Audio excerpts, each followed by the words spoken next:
Seguimos con el doctor Carlos Carabajal hablando de prevención en esta época del año. Doc, el tema también que se dan muchos son los accidentes por el monóxido de carbono, ¿no? Que estamos hablando de la parte de entonces, calefaccionar. Por esto mismo, las advertencias importantes son tratar sobre el impacto del fresco y sobre el impacto de los riesgos de accidentes. Estos son provocados en su mayoría por la fuente de calor. La fuente de calor puede ser a gas, puede ser eléctrica, puede ser a carbón. El más temible y por las características de las familias y culturales de nuestro medio, la fuente de carbón.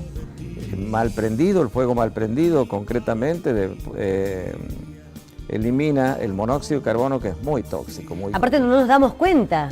No nos damos cuenta. Entonces, fundamentalmente nunca hay que tener un fuego mal prendido dentro de una habitación. O si está bien prendido, la brasa roja, igual tiene que haber alguna puerta, una ventana abierta para que haya intercambio de oxigenación, porque los fuegos todos consumen oxígeno.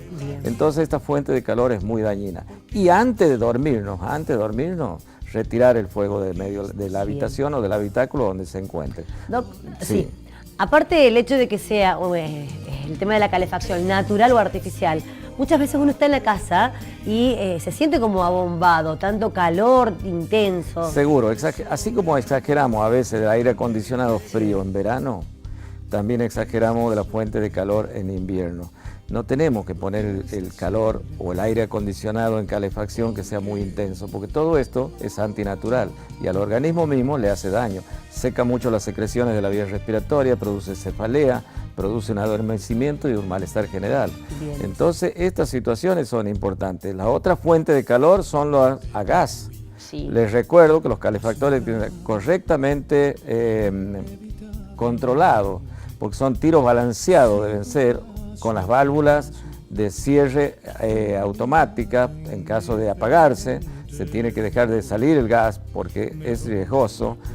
Cualquier fuente que siga emanando gas, en algún momento una chispa, se produce un incendio. Tal cual. Ya se produjo, ya tuvimos que lamentar víctimas de esta situación. Y cuidado con la fuente de calor eléctrica, que consumen mucha electricidad. Los cables pueden estar pelados o no en condiciones, y los tomas también. Y no al alcance de los niños, por favor, estos artefactos. Tenemos que lamentar muchas quemaduras durante esta época.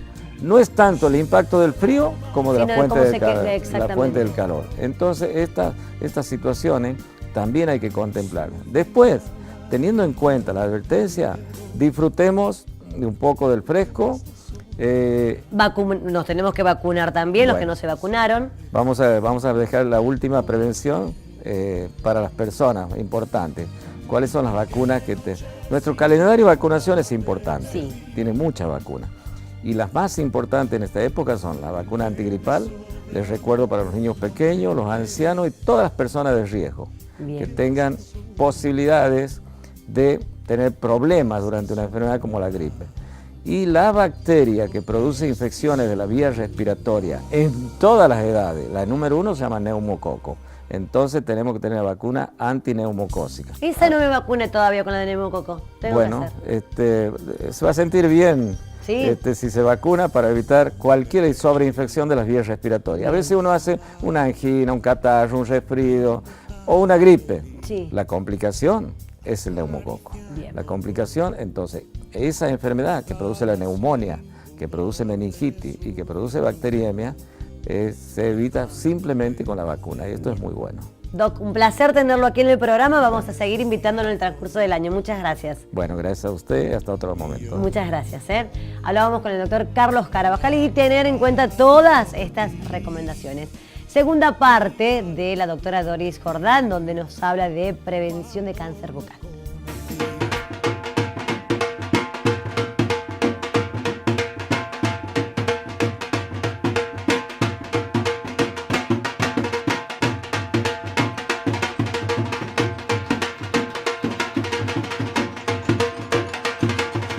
Bueno, pasemos a las lesiones de los tejidos duros. Cuando hablamos de los tejidos duros, decimos caries dental. Sí, también es una enfermedad infecciosa, vuelvo a recargar, que es por microorganismos. Estos microorganismos influyen, no solo ellos, sino también la dieta. Tenemos que tener en cuenta la dieta, los microorganismos y el tiempo en que se va a realizar el cepillado dental. Bueno, ¿cómo se manifiesta la carie? La primera manifestación es una mancha blanca que se presenta en las cúspides de los molares, en las caras vestibulares o caras libres de los dientes, pero es la primera manifestación clínica. Aquí la importancia que se la puede revertir mediante la parte de higiene y la aplicación de flúor. Bueno, una vez que ¿por qué es importante que el niño concurra al odontólogo con su mamá? Porque vamos a dar todas las medidas preventivas. ¿A qué edad? A los 6 meses. Cuando ya empiece el niño a comer las papillas, es a partir cuando la mamá va a usar una gasa o bien ya vienen guantes siliconados y dedos siliconados para retirar esa papilla, esos restos de alimentos que han quedado. Ahora, la visita del niño al odontólogo va a ser entre los 2 y 3 años de edad. Esto tiene un porqué. Es porque cronológicamente los 20 dientes de leche ya están en boca. Entonces, vamos a hacer lo primero, revelar esta placa bacteriana. Vuelvo a repetir, es una película suave, es una película que está constituida por restos de alimentos, saliva y los famosos microorganismos. Entonces, estas sustancias que se llaman revelador de placa bacteriana, que son totalmente inofensivos, están compuestos por carmín, fucina, eritrocina, se colocan, pueden venir en comprimidos o en gotitas. Es más fácil el uso de las gotas. Se coloca 1 o 2 gotitas en la lengua del niño, se hace que se revierta por toda la cavidad bucal, se enjuaga y lo que queda coloreado es la famosa placa bacteriana. Entonces, hay ahora unos reveladores de doble tono. Marca un color rosa la placa nueva, que es la que tiene menos de 24 horas, y un color violeta la que tiene más de 24 horas. Se elimina con las técnicas de higiene, generalmente en el niño, como todavía no tiene su motricidad bien delimitada, se le indica una técnica circular que elimine la cara vestibular, la placa de la cara vestibular, de la cara de la lengua y de las caras proximales.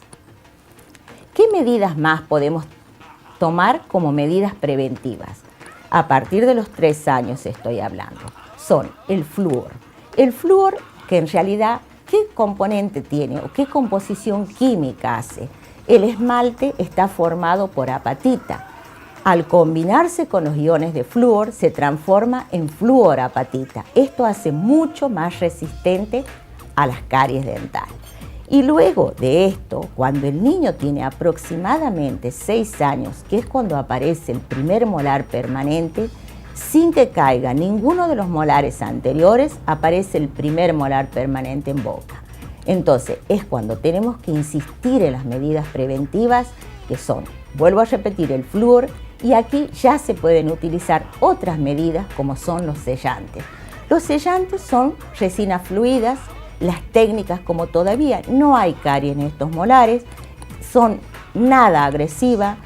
Se coloca un ácido grabador y sobre ese ácido grabador, una vez eliminado el ácido grabador, se coloca esta resina fluida.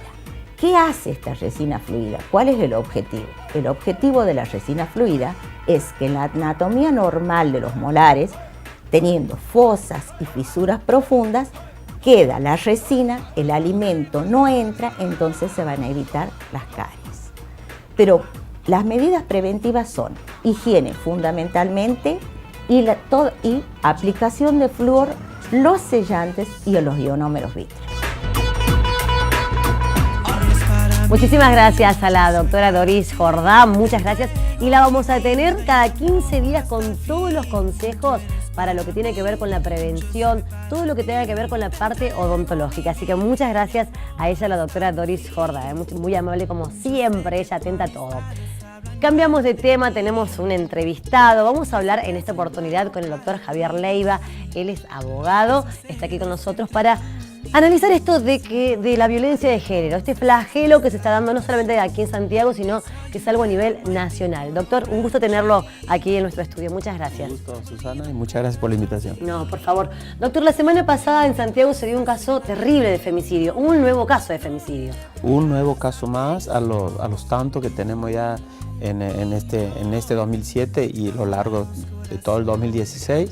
En el cual, bueno, sí, mató a su esposa delante de las hijas, y bueno, que lo conozco de público, y porque es de público conocimiento más que nada. Bien, ¿qué está pasando aquí en Santiago? Porque se realizan marchas, se habla de todo lo que tiene que ver con la prevención, se aconseja a las mujeres.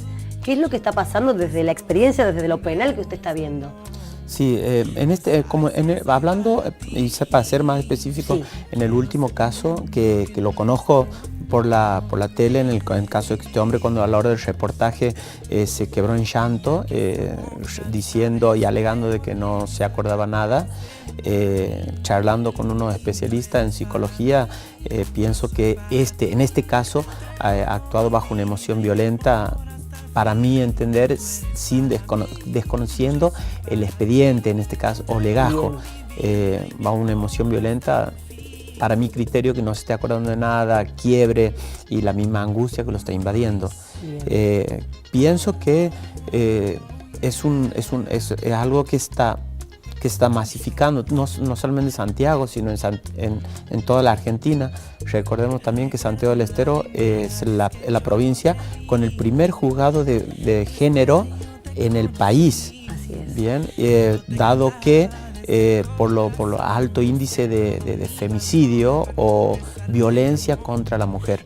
Bien. Y por ahí caemos también en denuncias también que muchas mujeres realizan abusos por conflictos o litigios con el esposo, separados, y entran a tener a los chicos hasta de rehenes también, y entran a inventar abusos en violencia, abuso con los menores, siempre usándolo también de trofeo más que nada. Bien, claro, porque me imagino, no se deben dar casos, sabemos de los casos de violencia de género que se están dando en la provincia, pero también los menos deben existir estos casos donde la mujer se aprovecha de esto y decir, bueno, me ampara la ley de violencia de género, entonces saco ventaja de eso, ¿no? Deben ser los menos, pero deben existir. Sí. Hay un cierto abuso. Casualmente estaba leyendo un libro del maestro Zaffaroni, en el cual habla sobre el abuso de la mujer que está haciendo sobre la ley de violencia de género, que más bien eso para las personas, pero sobre esta violencia de género están haciendo un abuso. En mi caso particular y de mi humilde experiencia, he tenido un caso en donde una señorita, ha sido de público, ha salido en los diarios, sí, y demás, en donde una señorita, para hostigarlo al ex, le truchó un oficio, una fecha, lo mandó preso. Bueno, luego con trabajo de averiguaciones propias que hice, lo dimos vuelta y le hicimos perder la libertad a la señorita esta, que hizo un abuso de este caso. Exactamente. Bueno, vamos a seguir hablando de esto, de lo que está pasando aquí en Santiago. Vamos a hablar esto también de la emoción violenta que interesa muchísimo. Después de la pausa volvemos, seguimos conversando con el doctor Javier Leiva.